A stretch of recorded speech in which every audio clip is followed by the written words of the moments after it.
Alright gang, how we doing? Welcome back to the channel, and today we have what I'm going to call Pokemon news, but on a technicality we are actually talking about the competitors of Pokemon and the really serious main competitors that have emerged in the last few years. Now today the release of Palworld X Terraria has released, and this is a major Palworld update which features some new mechanics, dungeons, all added to the Palworld game, including some of the characters and inspired by some of the kind of characters and vibe of Terraria, which is of course a very Minecrafty and really successful game, to be honest. And it actually looks unbelievable. I mean, you look at some of these clips right here, the colors, the way the colors pop, the way the game runs, it's so smooth. It looks extremely immersive. The environments look far superior to what we see in the Pokemon games.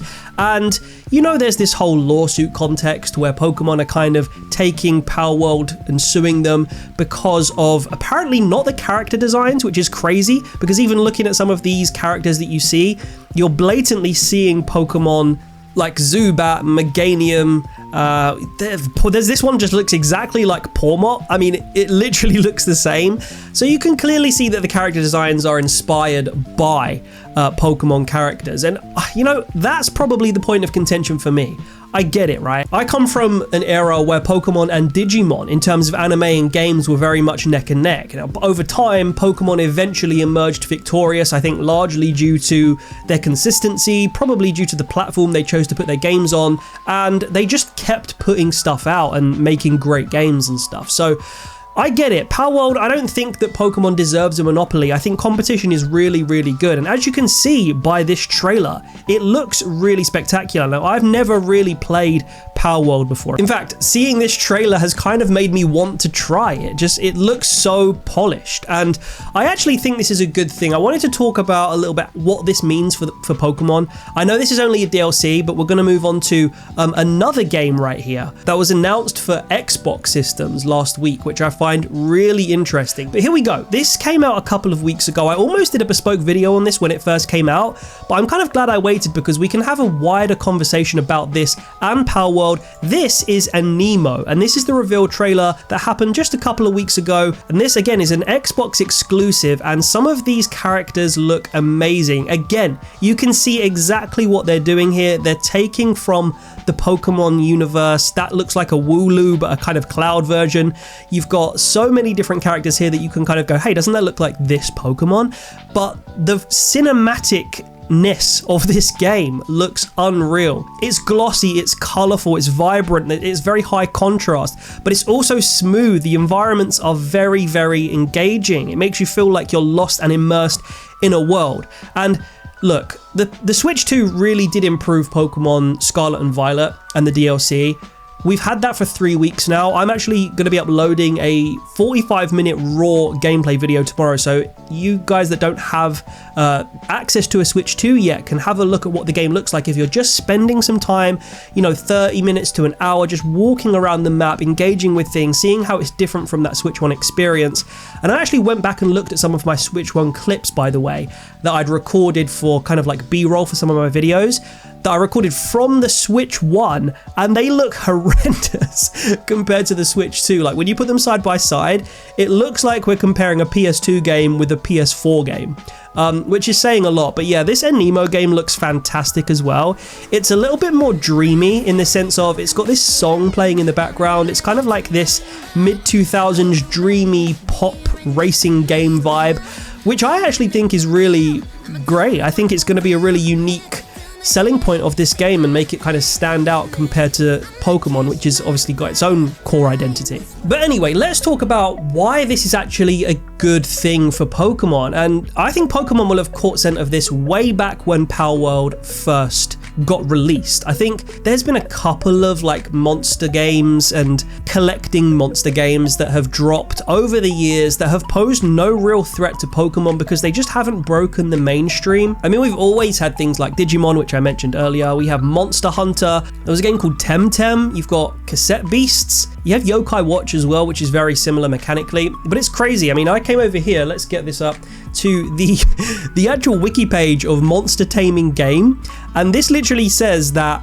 it's sometimes referred to, just any monster taming game is sometimes referred to as a Pokemon clone, which is a subgenre of RPG video games. Now, I remember the literal inception of Pokemon. I remember being, I guess it was a little bit later for us in Europe. It was like 1998, 99 when Red and Blue came out, the anime, and the merch had already kind of hit a little bit before that, certainly here in the UK, and I'm sure in America and other major markets as well.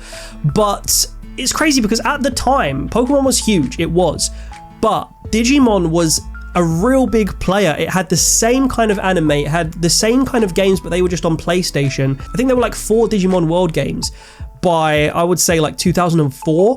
So it was neck and neck, but the fact that Pokemon have just owned this market now is so prevalent when you read things like that. But yes, Pokemon have had a monopoly on the market, and luckily for us, in my opinion, they've made great games during their time at the top. That transition to 3D, as I've spoken about in so many videos on this channel, was a little bit awkward. It was a little bit kind of like stubborn in a way from Game Freak that they didn't drastically expand their development team, and you can see that coming through. You compare Sword and Shield and Scarlet and Violet, 2 games that we're seeing here, like this new Palworld update, like this new Animo game, or Animo game for Xbox.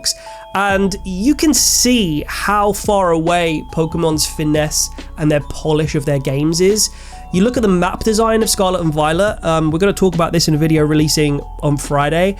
You see how the environments are just so plain, and then you look at a trailer like this in Aniimo, and it just looks so instantaneously immersive. And this is great because it provides competition for Game Freak. It's going to make them up their game. And as I said earlier, I think they've caught scent of this a while ago. I think when you think about Gen 10, this really could be not the death of the franchise, because I think Pokemon still have an awful lot of credit in the bank, just franchise-wide, the monopoly they've got on the card market, and their animes, they've really had a look at their anime, and you know, they got rid of Ash and kind of rebranded that a little bit. And the merch is you can't beat Pokemon for merch sales. It's just impossible.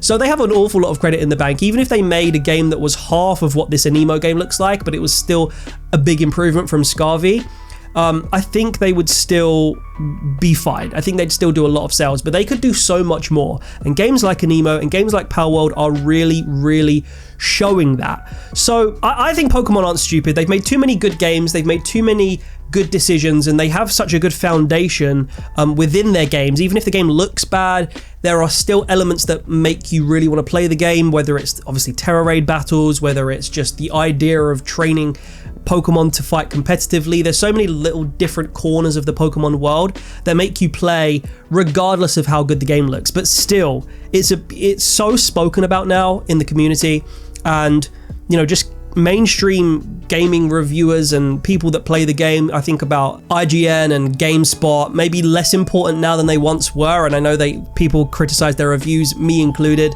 the way they review their games. Like, they gave the Wii U an 8 out of 10 and the Switch to a 7 out of 10, which blows my mind. But more importantly, perhaps people like Beat 'em Ups. I talk about him a lot. He's probably one of the biggest Switch YouTubers and Switch 2 YouTubers now out there, and he, as a general Nintendo fan who's maybe not as hardcore into Pokemon as people like me and you, he is very much seeing and feeling the difference in quality and finesse between Pokemon games and non-Pokemon games that are meant to be these kind of like AAA main event Nintendo games. So anyway, I think that this is a really cool game first and foremost. When you look at Animo and you look at Palworld, I've not played Palworld. Let me know if you have below how it compares to Pokemon. Would you really sit and put like hundreds of hours into it like a lot of people do with Pokemon? Animo, again, another one. It's got that kind of Fortnite element to it as well. I don't think it's a like for like copy, but it is clearly a monster hunting game, and it looks absolutely beautiful. So let me know what you think about that down in the comments. We've got a couple more bits of news to get into today as well. The EV Grove TCG Pocket set is supposed to be coming out tomorrow. I'm very excited for this card in particular. I mean, Flareon probably is my favorite evolution. I like Umbreon. I like loads of them, to be fair, but this, maybe I'm in my Flareon era, guys. I'll put it out there. This card I really want to use, even if it sucks. This looks like a kind of Blacephalon kind of vibe, but on steroids. If you've been playing it and you've been playing it competitively, you'll know what I mean.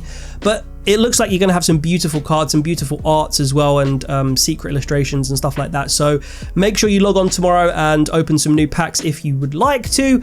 And in the real world of TCG, guys, spoilers by the way, because we're going to have a look at some of the arts that have been leaked, or I suppose revealed, not really leaked, in the Japanese sets that are coming. So Scarlet and Violet as the kind of subtitle of TCG sets and the recent expansions, that's no more. That is, once this set releases, that is not going to be a thing. We are onto a new subset and subset expansion of the TCG, and it's now, I think, called Mega or Mega Evolution, which is what's going to appear under the actual Pokemon logo instead of Scarlet and Violet. So you can imagine there'll be multiple expansions here. Again, spoiler alert, I'm showing some cards right now. If you don't want to see any more, click away. But I think some of these are very beautiful, and do you know what?